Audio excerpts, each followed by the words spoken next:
नमस्कार, मैं Abhimanyu Dahiya, lecturer geography, Haryana education department, आप सब विद्यार्थियों का एजुसेट टेलीकास्ट में स्वागत करता हूं। प्यारे विद्यार्थियों, आज हम जियोग्राफी के अंतर्गत कक्षा 11 के अध्याय पृथ्वी पर जीवन का अध्ययन करेंगे। पृथ्वी पर जीवन, लाइफ ऑन द अर्थ। प्यारे विद्यार्थियों, इस व्याख्यान का उद्देश्य है आप सब विद्यार्थियों को पृथ्वी पर जीवन और जैव मंडल से संबंधित विभिन्न तथ्यों से अवगत कराना है।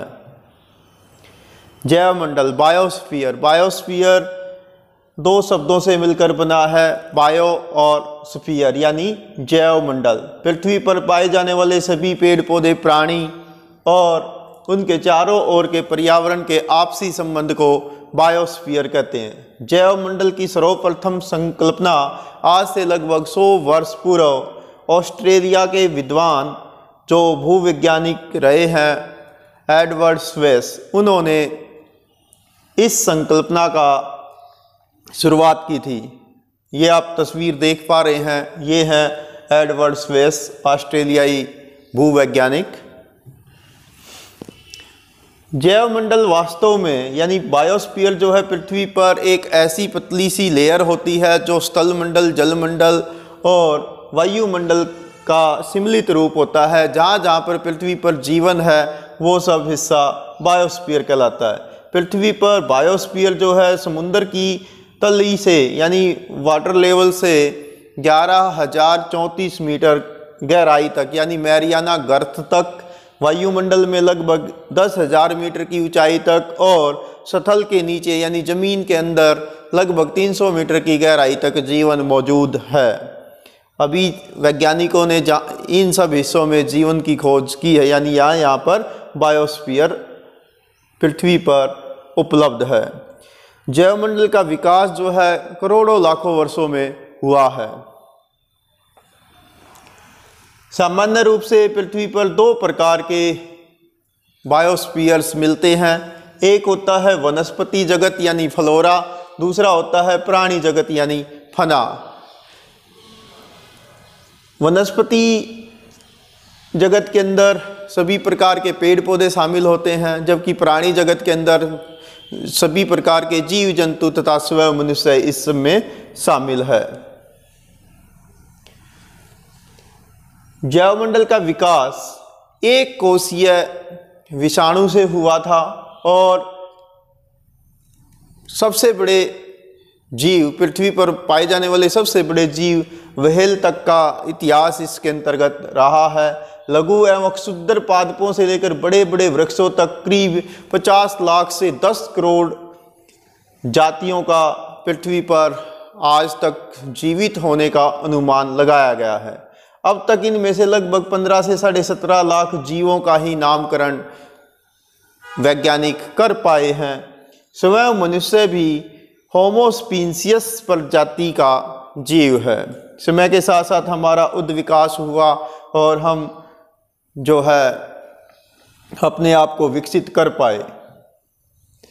नेक्स्ट आता है पारिस्थितिकी, इकोलॉजी और पारितंत्र यानी इकोसिस्टम।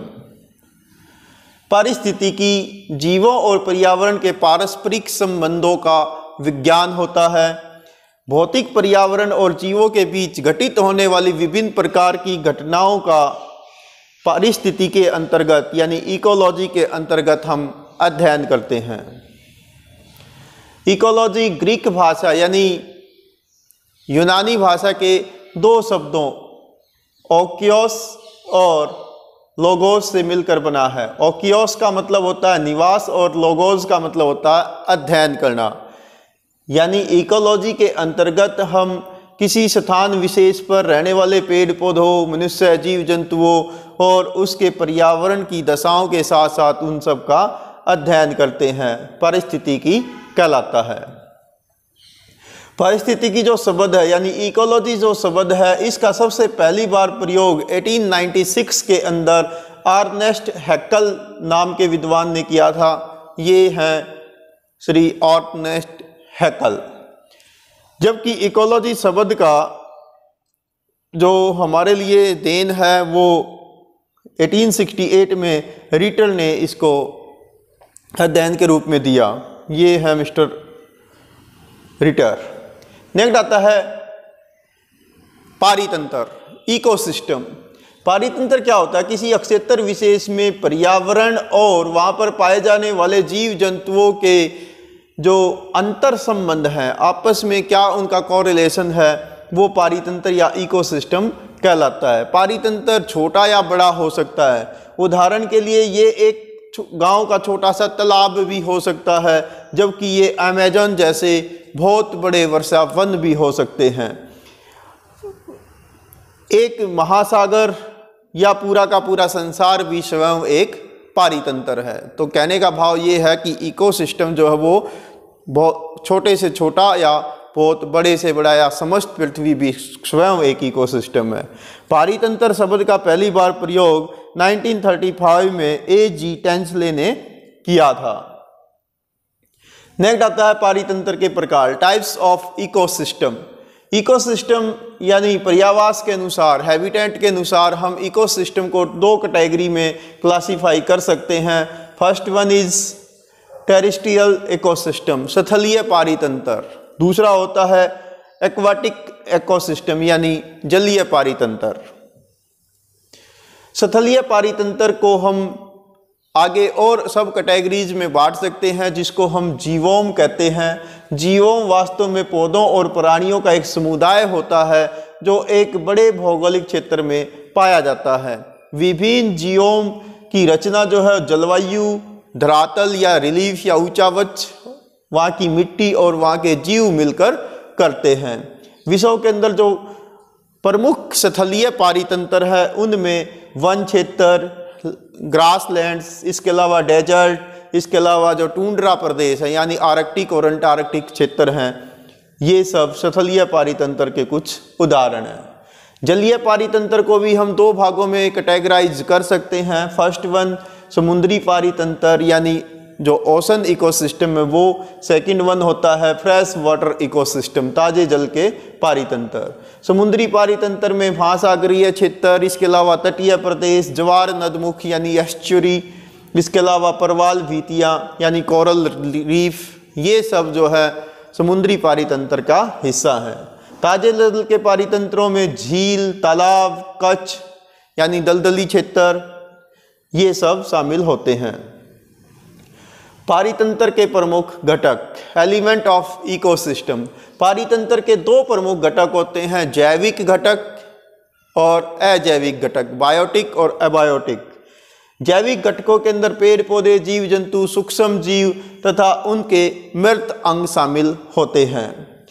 कार्यशीलता के आधार पर जैविक घटकों को हम आगे कैटेगराइज कर सकते हैं, उत्पादक, प्राथमिक, द्वितीयक और तृतीयक उपभोक्ता, तथा सबसे लास्ट वन होता है अपघटक। अजैविक या भौतिक घटकों को हम भौतिक पर्यावरण के तत्वों के आधार पर कैटेगराइज कर सकते हैं। इसके अंतर्गत पर्वत, पठार, मैदान, चट्टानें, ये सब अजैविक घटक के अंतर्गत शामिल होते हैं। इसके साथ साथ कुछ गैसें भी अजैविक पारितंत्र का हिस्सा होती हैं, जैसे कार्बन डाइऑक्साइड गैस है, नाइट्रोजन है, वाटर वेपर्स हैं। इसके साथ साथ जलमंडल के कुछ घटक, महासागर, समुद्र, नदियाँ, तालाब, ये भी कहीं ना कहीं इकोसिस्टम का अंग हैं। पारितंत्र का एक तीसरा प्रमुख घटक होता है, दैट इज एनर्जी, ऊर्जा। और पृथ्वी पर ऊर्जा का प्रमुख स्रोत सूर्य होता है। सूर्य की ऊर्जा से ही जो इनकमिंग सोलर रेडिएशन है वो पृथ्वी पर सभी प्रकार के जीवन के लिए उत्तरदायी है। नेक्स्ट आता है कि पारितंत्र की कार्य प्रणाली, फंक्शन ऑफ इकोसिस्टम। पारितंत्र में ऊर्जा का प्रवाह एक सतर से दूसरे सतर की ओर होता है, जिसे हम फूड चेन के रूप में जानते हैं। खाद्य श्रृंखला में एक समुदाय के जीवित प्राणियों का ऐसा अनुक्रमण होता है जिसमें एक प्राणी दूसरे प्राणी को खाकर ऊर्जा का ट्रांसमिशन अगली स्टेज पर कर देता है। यानी जैसे सूर्य का प्रकाश जो वो घास पर गिरता है, घास ग्रोथ करती है तो उसको टिड्डी खा लेती है, टिड्डी को मेंढक खा लेता है, मेंढक को सांप खा लेता है, सांप को बाज खा लेता है, और बाद में जब इसकी डेथ हो जाती है तो डीकम्पोजर यानी अपघटक इसको खा लेते हैं और वापस वो जो गले सड़े अंश है वो जमीन में विलीन हो जाते हैं। तो इस प्रकार से पृथ्वी पर फूड चेन का विकास होता है। सरल शब्दों में कहें तो खाद्य श्रृंखला यानी फूड चेन वास्तव में कौन किसको खाता है की एक सूची होती है। खाद्य श्रृंखला में सबसे पहले स्तर पर हरे पौधे होते हैं जिनको हम उत्पादक कहते हैं। क्यों? क्योंकि ये सूर्य के प्रकाश के द्वारा वायुमंडल से कार्बन डाइऑक्साइड लेकर तथा भूमि से जल लेकर ऊर्जा को कार्बोहाइड्रेट्स के रूप में बदल देते हैं या संचित कर लेते हैं।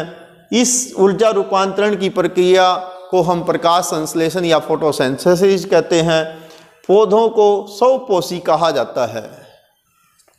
इन पौधों और उत्पादकों को शाकाहारी जीव खा लेते हैं। शाकाहारी जीव प्राथमिक उपभोक्ता कहलाते हैं,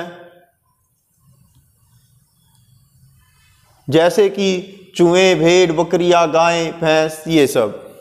इसी प्रकार से खाद्य श्रृंखला के अंदर तीसरा एक स्तर होता है जिसको मांसाहारी जानवर आते हैं, जो प्राथमिक उपभोक्ताओं या शाकाहारी जानवरों को खाकर जीवित रहते हैं, जिन्हें हम द्वितीय उपभोक्ता या गौण उपभोक्ता कहते हैं, जैसे उल्लू, शेर, बाघ, सांप आदि। इसी प्रकार से कुछ ऐसे जीव भी होते हैं जो सर्वाहारी कहलाते हैं, यानी वो शाकाहारी को भी खा सकते हैं, मांसाहारी दोनों को ही खा लेते हैं, जैसे मनुष्य, कुत्ता, बिल्ली, बाज, नेवला आदि। इसी प्रकार से कुछ सूक्ष्म जीव ऐसे होते हैं जिन्हें जीवाणु कहते हैं, या वो मृत शरीरों को खाते हैं, जिसे अपघटक कहते हैं। खाद्य श्रृंखला के सभी स्तरों से प्राप्त अवशेषों या गले सड़े पदार्थों को भोजन बनाकर ये जीवित रहते हैं, इन्हें डीकम्पोजर कहा जाता है। तो इस प्रकार से खाद्य श्रृंखला में एक चेन सिस्टम मेंटेन रहता है। खाद्य श्रृंखलाओं को आगे जाकर हम दो हिस्सों में कैटेगराइज कर सकते हैं। एक होता है चराई खाद्य श्रृंखला, दूसरी होती है अप्रद खाद्य श्रृंखला। चराई खाद्य श्रृंखला यानी ग्रेजिंग फूड चेन के अंदर उत्पादक से ये शुरू होती है, यानी घास से शुरू होती है और मांसाहारी या तृतीयक उपभोक्ता तक जाती है। इसके बीच में शाकाहारी जीव होते हैं। दूसरी होती है अप्रद खाद्य श्रृंखला, डेट्रिट्स फूड चेन। ये चराई खाद्य श्रृंखला से प्राप्त मृत पदार्थों पर निर्भर करती है और इसमें कार्बनिक पदार्थों का अक्षय या अपघटन शामिल होता है। नेक्स्ट आता है कि फूड वेब, खाद्य जाल। खाद्य श्रृंखलाओं के अनेक रूप मिलकर खाद्य जाल का निर्माण करते हैं। यानी एक उदाहरण के लिए है कि मान लो जैसे एक चूहा है, वो अन्न खाता है और अनेक द्वितीय स्तर के उपभोक्ताओं का भोजन बनता है। जैसे आप पिक्चर में देख सकते हैं कि चूहा जो अन्न खा रहा है उसको सांप भी खा सकता है, उसको लोमड़ी खा सकती है, उसको बाज भी खा सकता है, कौवा खा सकता है। तो इस प्रकार से एक फूड वेब यानी ये मिक्स होता है, अनेक खाद्य श्रृंखलाएं मिलकर खाद्य जाल बनाती हैं। इस प्रकार यानी तृतीय स्तर के मांसाहारी अनेक द्वितीय स्तर के जीवों को खाकर अपना भोजन बनाते हैं। ये सारा सिस्टम फूड वेब कहलाता है। आप पिक्चर के माध्यम से देख सकते हैं कि खाद्य जाल के अंदर विभिन्न जीव विभिन्न अन्य स्तर के जीवों के लिए भोजन का कार्य करते हैं। नेक्स्ट आता है ऊर्जा प्रवाह के 10% ऊर्जा स्थानांतरण का नियम, the rule of 10% transfer of energy in energy flow. एक वैज्ञानिक हुए हैं किंडलमान, उन्होंने 1942 में एक सामान्यीकरण प्रस्तुत किया था। उनके अनुसार कि एक पोषण स्तर से दूसरे पोषण स्तर में 10% ऊर्जा ही पहुंच पाती, यानी सूर्य से जो प्राप्त ऊर्जा है उसका पौधे अपना भोजन बनाते हैं और कार्बोहाइड्रेट्स के रूप में वो अपने अंदर उसको संचित कर लेते हैं। उस ऊर्जा को शाकाहारी जीव खा लेते हैं तो पौधों से ऊर्जा अगले स्तर में ट्रांसमिट हो जाती है। मान लेते हैं कि जैसे घास है, घास को बकरी खाती है, बकरी को शेर खा लेता है, शेर की मृत्यु होने के बाद अपघटक उसको खा जाते हैं। तो इस प्रकार से ऊर्जा एक स्तर से दूसरे स्तर में पहुंच जाती है, जिसे ऊर्जा प्रवाह के 10% स्थानांतरण का नियम कहते हैं। नेक्स्ट आता है कि खाद्य श्रृंखला में सबकी अपनी भूमिका होती है। क्या होगा, एक उदाहरण से हम इसको समझने का प्रयास करते हैं। एक फूड चेन ले लेते हैं कि जिसमें घास है, हिरण है और शेर है। यदि इस श्रृंखला में से शेर को हटा दिया जाए तो क्या होगा? हिरण बहुत ज़्यादा मात्रा में बढ़ जाएंगे और हिरण इतने ज़्यादा हो जाएंगे कि वो पेड़ पौधों का, घास का, हरे पौधों का अति शोषण करेंगे, जिससे जो हरे घास के क्षेत्र हैं वो मरुस्थल बन जाएंगे। और यदि इसी फूड चेन में से हिरण को हटा दिया जाए तो क्या होगा? तो शेर भूखे मरेंगे और वे गांव में घुसकर पालतू जानवरों पर, पशुओं पर या मानव बस्तियों पर हमला करेंगे, क्योंकि अब उनकी जो मुख्य भोजन हिरण है वो फूड चेन से गायब है। और यदि इसी फूड चेन में से पौधों को हटा दिया जाए तो क्या होगा कि कोई भी उपभोक्ता शाकाहारी, मांसाहारी अथवा सर्वाहारी नहीं बचेगा, क्योंकि सोर्स से ही खत्म हो गया। तो इस प्रकार से खाद्य श्रृंखला में हर जीव का अपना महत्व है। नेक्स्ट आता है टाइप्स ऑफ बायोमास, जीवोम के प्रकार। पृथ्वी पर 5 प्रमुख जीवोम पाए जाते हैं, जिसमें सबसे पहला है forest biomass, second one is grassland biomass, third है एक्वाटिक बायोमास, फोर्थ है हाई ऑल्टीट्यूड बायोमास यानी उच्च पहाड़ी क्षेत्रों पर पाए जाने वाले पेड़ पौधे या जीव जंतु, और फिफ्थ वन है डेजर्ट बायोमास, मरुस्थलीय बायोमास। सबसे पहले हम वनों का अध्ययन करेंगे। वनों को हम उष्णकटिबंधीय भूमध्य रेखीय सदाहरित वन से अध्ययन करेंगे। पृथ्वी पर विषुवत रेखीय प्रदेश यानी 0 डिग्री अक्षांश से 10 डिग्री उत्तर की ओर और 10 डिग्री दक्षिण की ओर पाए जाने वाले वन क्षेत्र उष्णकटिबंधीय विषुवत रेखीय एवरग्रीन फॉरेस्ट कहलाते हैं। यहाँ पर साल भर सूर्य का प्रकाश सीधा गिरता है, बहुत अधिक बारिश होती है, सवैनीय बारिश के रूप में। तो यहाँ पर वर्ष भर 20 डिग्री सेल्सियस से 25 डिग्री सेल्सियस तक ऊंचा तापमान बना रहता है। लगभग 150 से 200 सेंटीमीटर औसत वार्षिक वर्षा यहाँ होती है। इस कारण से यहाँ मृदा में अम्लीय पोषक तत्वों की कमी हो जाती है। यहाँ पर वृक्ष लंबे, घने और असंख्य होते हैं और इन वनों के अंदर दुनिया की सबसे अधिक प्रजातियाँ मिलती हैं। वन क्षेत्रों के अंतर्गत ये दुनिया के सबसे प्रमुख हॉट स्पॉट्स हैं, यानी यहाँ पर सबसे ज़्यादा प्रजातियाँ देखने को मिलती हैं। इनके अंतर्गत जो प्रमुख वन क्षेत्र है वो अमेजॉन बेसिन, इसके अलावा कांगो बेसिन और भारत के नॉर्थ ईस्ट तथा केरल के क्षेत्र तथा इंडोनेशिया प्रमुख रूप से हैं। यहाँ विश्व में सबसे ज़्यादा जैव विविधता देखने को मिलती है। सेकंड वन आता है उष्णकटिबंधीय पर्णपाती वन, ट्रॉपिकल डेसिडियस फॉरेस्ट। उष्णकटिबंधीय पर्णपाती वन वे वन होते हैं जिसमें वृक्ष साल में एक बार अपने पत्ते पूर्ण रूप से गिरा देते हैं। इन्हें मानसूनी वन भी कहा जाता है। ये दोनों गोलार्धों में 10 डिग्री से लेकर 25 डिग्री अक्षांशों के बीच पाए जाते हैं। इन क्षेत्रों में जो औसत तापमान है वो 25 डिग्री सेल्सियस से 30 डिग्री सेल्सियस के आसपास रहता है, जबकि इन क्षेत्रों में लगभग 100 सेंटीमीटर के आसपास औसत वार्षिक वर्षा होती है।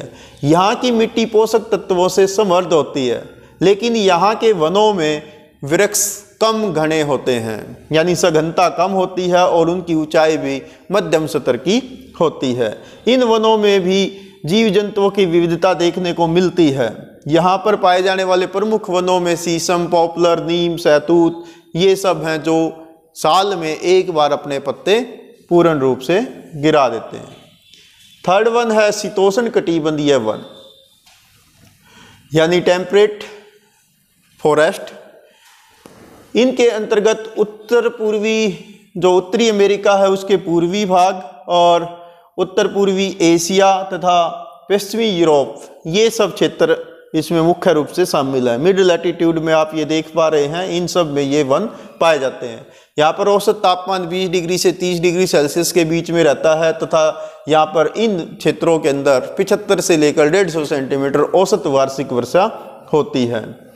यहाँ की मृदा में जीवांश यानी ह्यूमस और उपजाऊपन अधिक होता है। इन वनों के अंदर पाए जाने वाले वृक्ष चौड़ी पत्ती वाले वृक्ष होते हैं और यहाँ पर जो जैव विविधता है वो कम देखने को मिलती है, यानी जीवों की संख्या यहाँ पर कम होती है। इन वनों के अंदर पाए जाने वाले प्रमुख वृक्षों में ओक, बीच, मैपल ये सब वृक्ष प्रमुख हैं। इनमें पाए जाने वाले जीवों की अगर बात करें तो यहाँ पर गिलहरी, खरगोश, भालू, शेर इस प्रकार के जीव सामान्य रूप से मिलते हैं। नेक्स्ट वन आता है डेजर्ट। डेजर्ट को भी हम दो भागों में कैटेगराइज कर सकते हैं। एक होते हैं गर्म मरुस्थल, दूसरे होते हैं ठंडे मरुस्थल। गर्म मरुस्थलों में जैसे अफ्रीका महाद्वीप में फैला सहारा मरुस्थल, कालाहारी डेजर्ट जो दक्षिण अफ्रीका में है, अरब मरुस्थल यूनाइटेड अरब अमीरात के आसपास, और थार डेजर्ट भारत के पश्चिमी हिस्से में तथा ऑस्ट्रेलिया के पश्चिमी हिस्से में फैला पश्चिमी महामरुस्थल शामिल है। इनमें सामान्य रूप से 20 डिग्री सेल्सियस से 45 डिग्री सेल्सियस तापमान पाया जाता है। इन डेजर्ट क्षेत्रों में मिट्टी में पोषक तत्वों की कमी होती है तथा यहाँ पर पेड़ बहुत ही कम मिलते हैं। यहाँ पर पाई जाने वाली वनस्पति अधिकांश कांटेदार झाड़ियाँ होती हैं जिनकी जड़ें लंबी होती हैं, शाखाएं छोटी होती हैं तथा पत्तियाँ कांटे के रूप में होती हैं। क्योंकि वाष्पोत्सर्जन कांटों से कम होता है तो पेड़ ने अपने आप को डेजर्ट की क्लाइमेट के अनुकूल कन्वर्ट कर लिया है। इसमें पाए जाने वाले जो जीव हैं उसमें स्तनधारी जीव, कीट पतंगे, रेंगने वाले जीव जैसे सांप, इस प्रकार के जीव, सांप है, गिरगिट है, छिपकलियां हैं, ये सब मिलते हैं। इनमें कुछ क्षेत्र अर्ध शुष्क मरुस्थल होते हैं जो गर्म डेजर्ट के सीमांत प्रदेश होते हैं तथा तटीय मरुस्थल भी इसमें शामिल हैं, जैसे दक्षिण अमेरिका के पश्चिमी कोस्ट पर फैला अटाकामा डेजर्ट। मानचित्र पर भी आप देख सकते हैं, यहाँ सहारा डेजर्ट है, इधर अरेबियन डेजर्ट है, यहाँ पर थार डेजर्ट है, ये ऑस्ट्रेलिया डेजर्ट है, यहाँ पर कालाहारी और नामीब डेजर्ट हैं, तो ये हैं हॉट डेजर्ट। इसी प्रकार से दूसरे मरुस्थल होते हैं जिनको हम कोल्ड डेजर्ट कहते हैं, यानी ऐसे क्षेत्र जहाँ पर हमेशा बर्फ गिरी रहती है, तो वहाँ पर अत्यधिक ठंडी जलवायु के कारण उन्हें कोल्ड डेजर्ट कहा जाता है। यहाँ तापमान सामान्य रूप से 2 डिग्री सेल्सियस से अधिकतम 25 डिग्री सेल्सियस तक तापमान मिलता है। यहाँ पर जो बारिश होती है वो बहुत ही कम, यानी लेस देन 50 सेंटीमीटर एनुअल होती है। यहाँ जो बारिश है वो अधिकांश बर्फबारी के रूप में या स्नोफॉल के रूप में होती है। इसमें आर्कटिक क्षेत्र और अंटार्कटिक क्षेत्र तथा उच्च पर्वतीय क्षेत्रों के ऊंचे हिम शिखर शामिल हैं। जैसे भारत के अंदर लद्दाख क्षेत्र भारत का प्रमुख कोल्ड डेजर्ट है, जिसमें आप देख सकते हैं ये आर्कटिक क्षेत्र है, इधर अंटार्कटिक का कोल्ड डेजर्ट है, और ये भारत के अंदर हिमालय का हिमालयी क्षेत्र है। नेक्स्ट आता है ग्रासलैंड, घास भूमियाँ। घास भूमियों को भी हम दो भागों में कैटेगराइज कर सकते हैं। एक होती हैं उष्णकटिबंधीय घास भूमियाँ जिनको सवाना के नाम से जाना जाता है, दूसरी होती है शीतोष्ण कटिबंधीय घास भूमियाँ जिन्हें स्टेपीज कहा जाता है। उष्णकटिबंधीय घास भूमियाँ यानी सवाना ग्रासलैंड के अंदर अफ्रीका के विस्तार क्षेत्र, ऑस्ट्रेलिया, दक्षिण अमेरिका और भारत के कुछ प्रदेश शामिल हैं, जिसमें आप देख सकते हैं यहाँ पर अफ्रीका का ये प्रदेश है, दक्षिण भारत है, ऑस्ट्रेलिया के उत्तर पूर्वी भाग हैं, इसके अलावा ब्राज़ील और अर्जेंटीना के कुछ क्षेत्र इसमें शामिल हैं। यहाँ पर जलवायु सामान्य रूप से गर्म मिलती है और यहाँ औसतन 50 से 125 सेंटीमीटर के आसपास बारिश होती है। इस मिट्टी के अंदर ह्यूमस की पतली सी परत मिलती है जो रंध्र युक्त होती है। यहाँ पर केवल घास ही उग पाती है। इस घास भूमियों में लंबी झाड़ियों में पेड़ पौधों की कमी होती है। यहाँ पर पाए जाने वाले प्रमुख जीवों में जिराफ, लकड़बग्गा, हाथी, सांप, चूहे, कीट पतंगे आदि शामिल हैं। नेक्स्ट होता है शीतोष्ण कटिबंधीय घास भूमियाँ जिन्हें हम स्टेपीज प्रदेश कहते हैं। इसमें यूरेशिया के कुछ भाग यानी रूस और यूरोप, यहाँ पर पाए जाने वाले जो ग्रासलैंड है इनको स्टेपीज कहा जाता है। उत्तर अमेरिका के अंदर प्रेरीज घास के मैदान है, अर्जेंटीना में पंपास, दक्षिण अमेरिका के अंदर वेल्ड और ऑस्ट्रेलिया के अंदर यहाँ पर डाउन्स बोला जाता है। ये सब घास के मैदान हैं। यहाँ पर जो औसत वार्षिक वर्षा है वो 50 से लेकर लगभग 90 सेंटीमीटर के आसपास औसतन होती है। यहाँ की मिट्टी में अक्सार अधिक होता है यानी बेस अधिक होता है। इन घास भूमियों में कहीं कहीं पर ओक और विल्लो जैसे पेड़ पाए जाते हैं। इन वनों के अंदर पाए जाने वाले जीव जंतुओं की अगर बात करें तो यहाँ पर गजेल, जेब्रा, गैंडा, जंगली घोड़ा, शेर या अनेक प्रकार के कीट पतंगे तथा रेंगने वाले जीव जैसे सांप आदि मिलते हैं। नेक्स्ट आता है जलीय जीव। जलीय जीवों को भी हम दो भागों में बांट सकते हैं। एक होते हैं फ्रेश वाटर के जीव, दूसरे होते हैं समुद्री जल के जीव। ताजे जल के जीवों में झील, नदियां, तालाब, सरिताएं और आर्द्र भूमियां, वेटलैंड्स शामिल होते हैं, जिसमें तापमान और वर्षण में भारी अंतर मिलता है। यानी अलग अलग एरिया में अलग अलग तापमान और वर्षा से संबंधित दशाएं होती हैं। यहाँ पर वायु में शीतलता और आर्द्रता रहती है और यहाँ दलदली मृदा होती है, जिसमें कुछ कच्छ प्रदेश भी शामिल हैं जो खासकर तटीय क्षेत्रों में पाए जाते हैं। इसमें शैवाल और अन्य जलीय जीव तथा समुद्री पादप, काई आदि मिलती है। इसके साथ साथ अनेक प्रकार की मछलियाँ वो और अन्य जो ताजे जल के जीव हैं वो इसमें मिलते हैं। दूसरा होता है समुद्री जीव। ओशन से रिलेटेड जो जीव हैं उसमें महासागर, प्रवाल भित्तियाँ या लैगून समुद्र के किनारे पर पाए जाने वाले पश्च प्रदेश होते हैं, तो ये सब शामिल हैं। इसके साथ साथ एस्चुरी, ज्वार नदमुख, तो ये सब इसमें शामिल किए जाते हैं। इसके अंतर्गत दलदली भूमियाँ, कच्छ भूमियाँ आदि शामिल हैं। यहाँ पर अनेक प्रकार के जलीय जीव और वनस्पति देखने को मिलती है। जैसे आप इस पिक्चर के अंदर देख पा रहे हैं, ये अंडर वाटर पाई जाने वाले अनेक प्रकार की वनस्पति और जीव जंतु आप इसमें देख सकते हैं। नेक्स्ट आता है उच्च प्रदेशीय जीव। जो हाई अल्टीट्यूड पर पाए जाने वाले जीव जंतु एवं वनस्पति है वो इसके अंतर्गत शामिल की जाती है।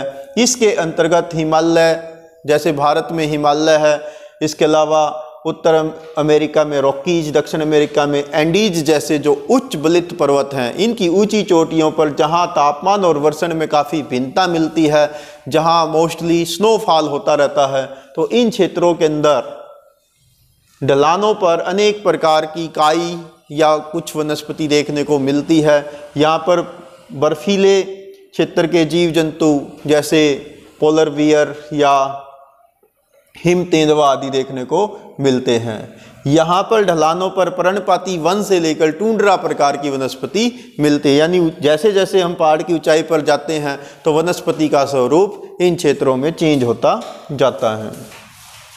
नेक्स्ट आता है पारिस्थितिक संतुलन, इकोलॉजिकल बैलेंस। किसी भी पारितंत्र या पर्यावास में पाए जाने वाले पेड़ पौधों तथा जीव जंतुओं के बीच संतुलन को बनाए रखना पारिस्थितिक संतुलन या इकोलॉजिकल बैलेंस होता है, कहलाता है।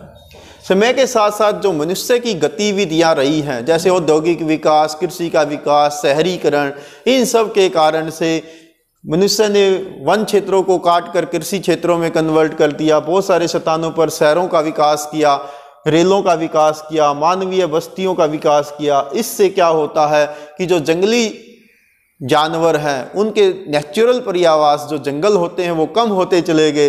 इस कारण से जंगली जानवर मानवीय बस्तियों पर हमला करने लगे। इसके कारण पारिस्थितिक संतुलन काफ़ी डिस्टर्ब हुआ। पारिस्थितिक संतुलन को बनाए रखने के लिए हमें वनों को बचाना होगा, अनेक पेड़ पौधे लगाने पड़ेंगे, जंगली जानवरों का शिकार करने पर पाबंदियां लगानी होगी। हालांकि अभी भी बहुत सारे ऐसे कानून हैं जो फॉरेस्ट को प्रोटेक्ट करते हैं, वाइल्ड लाइफ को प्रोटेक्ट करते हैं। जैसे इंडिया में वाइल्ड लाइफ प्रोटेक्शन एक्ट 1972 काम कर रहा है। इसके साथ साथ वनों को हमें आरक्षित क्षेत्र घोषित करना पड़ेगा ताकि पारिस्थितिक संतुलन को बनाए रखा जा सके और पृथ्वी पर जीव जंतुओं के बीच संतुलन रखा जा सके। नेक्स्ट आता है भू रासायनिक चक्कर, जैव भू रासायनिक चक्कर, बायो जियो केमिकल साइकिल।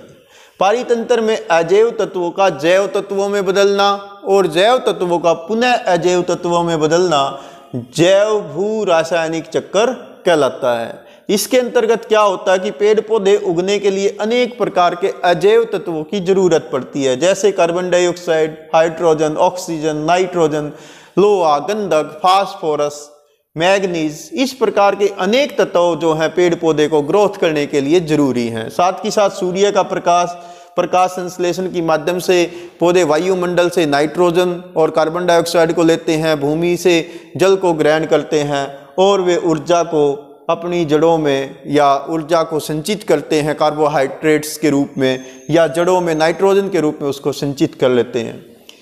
खाद्य श्रृंखला के माध्यम से शाकाहारी जीव इन पेड़ पौधों को खा लेते हैं और शाकाहारी जीवों को मांसाहारी जीव खा लेते हैं। मांसाहारी जीव की जब मृत्यु हो जाती है तो अपघटक उसको खा लेते हैं और अपघटक उसको वापस अजैव तत्वों में कन्वर्ट कर देते हैं और यह प्रोसेस लाखों करोड़ों सालों से चलती रहती है और इस प्रकार से जैव भू रासायनिक चक्कर कंप्लीट होता है।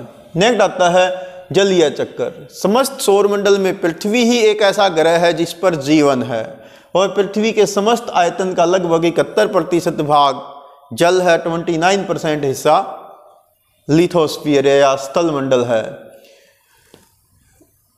सूर्य का प्रकाश जब जलीय क्षेत्रों पर गिरता है तो सूर्य के प्रकाश के माध्यम से जल गर्म होता है और वो वाष्प बन के वायुमंडल में पहुंच जाता है। अधिक ऊंचाई पर जाने पर टेम्परेचर गिरता है और बादलों के अंदर कंडेंसेशन होता है जल वाष्प का और वह बादल के रूप में कन्वर्ट हो जाते हैं तथा वर्षण के रूप में वर्षा, कोहरा, हिमपात, ओस, ओलावृष्टि आदि के रूप में यही जल वाष्प वायुमंडल से पुनः धरती पर लौट आता है तथा नदी नालों के माध्यम से पुनः समुद्रों तक ये जल पहुंच जाता है। इस प्रकार से पृथ्वी पर जल का अनवर्त साइकिल चलता रहता है। नेक्स्ट आता है कार्बन चक्कर। कार्बन सभी जैविक पदार्थों का एक अनिवार्य तत्व है। गैस से लेकर पेट्रोलियम तक हाइड्रोकार्बन सभी कार्बनिक यौगिकों की रचना करता है।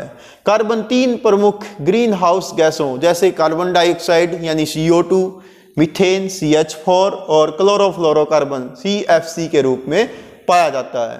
कार्बन पर्यावरण में पर्याप्त मात्रा में उपलब्ध है और जैवमंडल में 5 लाख से अधिक कार्बन यौगिक संचित हैं।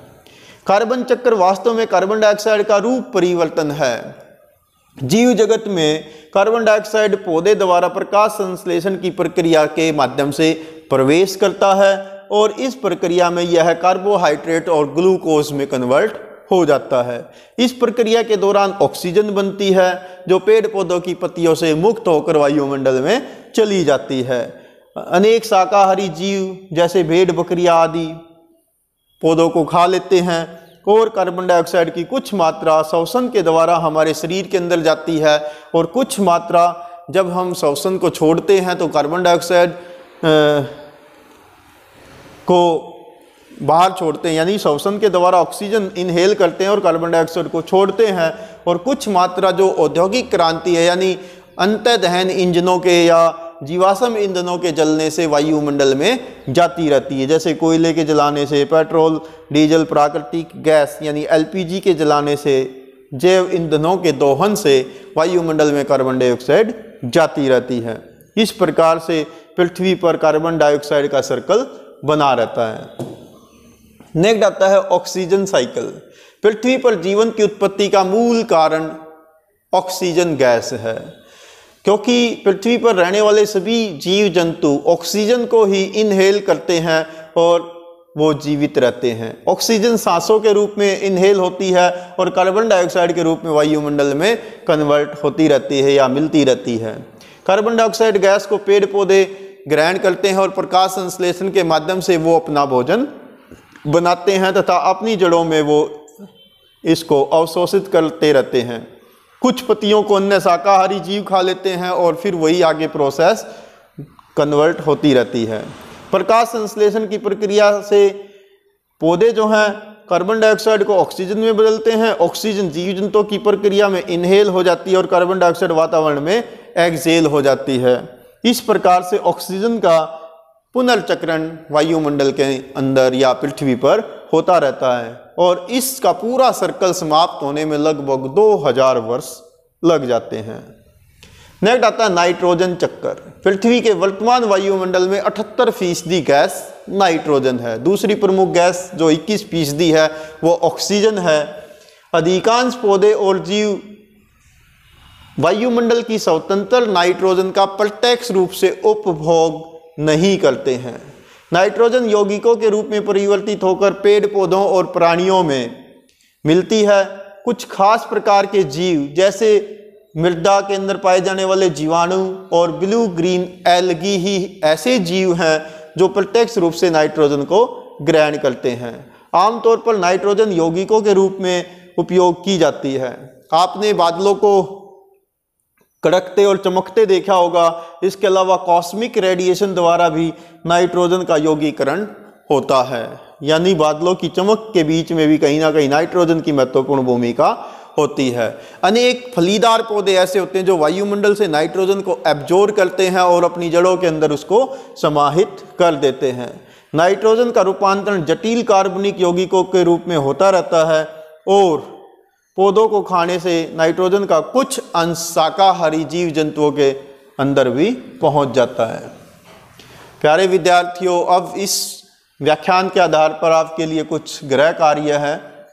आप अपनी उत्तर पुस्तिका में इन प्रश्नों का उत्तर लिखने का प्रयास करेंगे। पारिस्थितिकी यानी इकोलॉजी और पारितंत्र इकोसिस्टम का वर्णन कीजिए। सेकंड वन है खाद्य श्रृंखला यानी फूड चेन क्या है, उदाहरण सहित वर्णन करें। थर्ड वन है विश्व में पाए जाने वाले 5 प्रमुख जीवों टाइप्स ऑफ बायोम्स का वर्णन कीजिए। और लास्ट क्वेश्चन है जलीय चक्कर और नाइट्रोजन चक्कर का वर्णन करें। Thanks, have a nice day.